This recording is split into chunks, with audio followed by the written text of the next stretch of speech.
Today, you'll be working on a lesson about observation and inferences. The goal of the lesson is for you to learn the definition of both and to see how they are related. We will accomplish this goal by looking at several examples of observations and inferences. And when we're done with the lesson, you will go to Google Classroom and do a practice activity. So let's get started.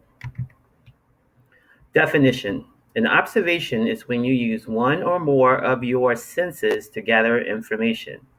As I'm sure you know, your five senses are vision, hearing, smell, taste, and touch. So when you are making an observation, you are using these senses to gather information. When we move to an inference is when you make an explanation for what you observed. So after you have observed and gathered information, then you try to explain what you observed. So let's move to our first example. So I'm going to be using pictures. You will make an observation, and from this point forward, this symbol, this will represent observations, and the speech bubble will represent inferences. So here we have a plant. And using the five senses, my observations are there's a white plant pot, there are drooping green leaves, there are drooping brown flowers, and there is a white and green tile wall. These are the things that I can see using this sense. And because this is a picture, we really wouldn't be able to use our other senses. Now that I've gathered these observations, I'm going to make an inference about this picture.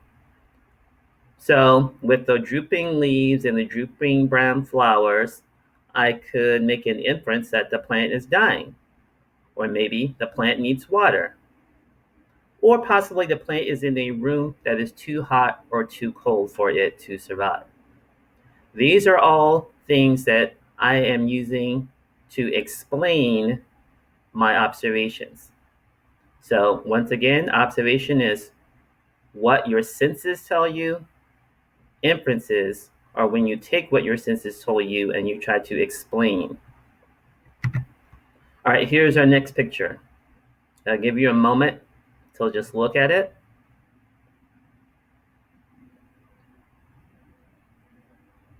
Okay, over here, here's my symbol. So these are going to be my observations.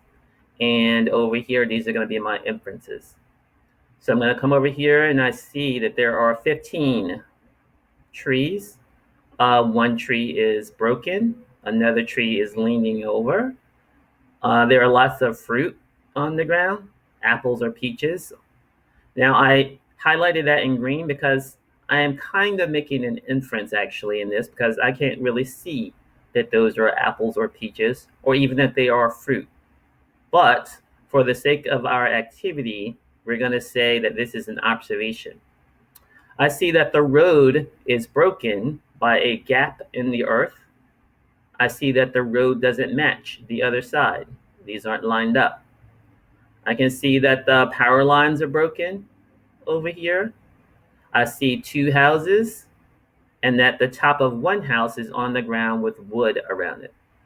So all of those are observations, things that I can see using my senses.